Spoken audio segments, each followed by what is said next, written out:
Bonjour et bienvenue sur Actualia, la chaîne d'information multimédia. La petite histoire de Niom, l'évolution d'un environnement de bureau open source. L'univers de l'informatique est en constante évolution et l'une des contributions les plus marquantes de cette évolution est l'avènement des environnements de bureau. Parmi les nombreuses options disponibles, Niom se démarque comme l'un des environnements de bureau open source les plus populaires et les plus influents. Dans cet article, nous allons explorer la petite histoire de Niom, de ses humbles débuts à son statut actuel en tant que choix prédominant pour de nombreux utilisateurs de Linux. Les prémices de Niom.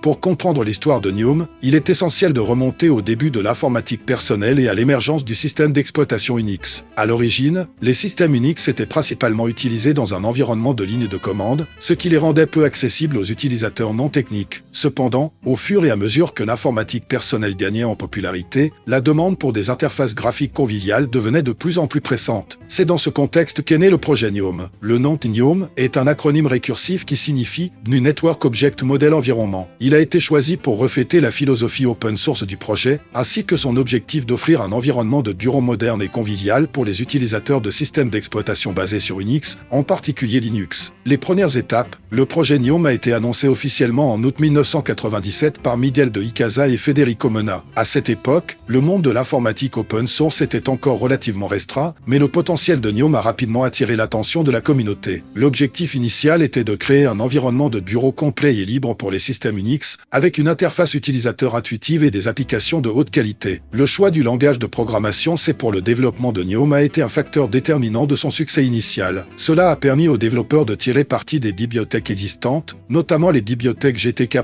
JunkToolkit, qui sont devenues la base de l'interface utilisateur de Niom. La croissance et l'évolution de Niom. Au cours des années qui ont suivi son lancement, Niom a connu une croissance rapide. Les versions successives ont introduit de nouvelles fonctionnalités, des améliorations de performance et une interface utilisateur de plus en plus élégante. L'objectif principal était de rendre l'expérience de l'informatique de bureau aussi fluide et agréable que possible pour les utilisateurs de Linux et d'autres systèmes d'exploitation open source. L'une des caractéristiques les plus emblématiques de Niom est son gestionnaire de fenêtres, appelé Niom Shell. Il offre un environnement de bureau moderne avec une barre de tâches intuitive et un système de notification élégant. Au fil du temps, Niom Shell est devenu l'un des aspects les plus reconnaissables de l'environnement Niom. Niom dans le monde réel, au-delà de son développement technique, Niom a également trouvé sa place dans le monde réel. De nombreuses distributions Linux populaires, telles qu'Ubuntu, Fedora et Debian, ont adopté Niom comme environnement de bureau par défaut. Cela signifie que des millions d'utilisateurs dans le monde entier ont été exposés à l'interface conviviale et aux fonctionnalités de Niom. En outre, Niom a attiré une communauté de développeurs dévoués qui ont contribué à enrichir son écosystème d'applications. Des applications telles que le navigateur web Epiphany, le gestionnaire de fichiers Nautilus et le lecteur de documents Evincé sont devenus des choix populaires parmi les utilisateurs de Niom.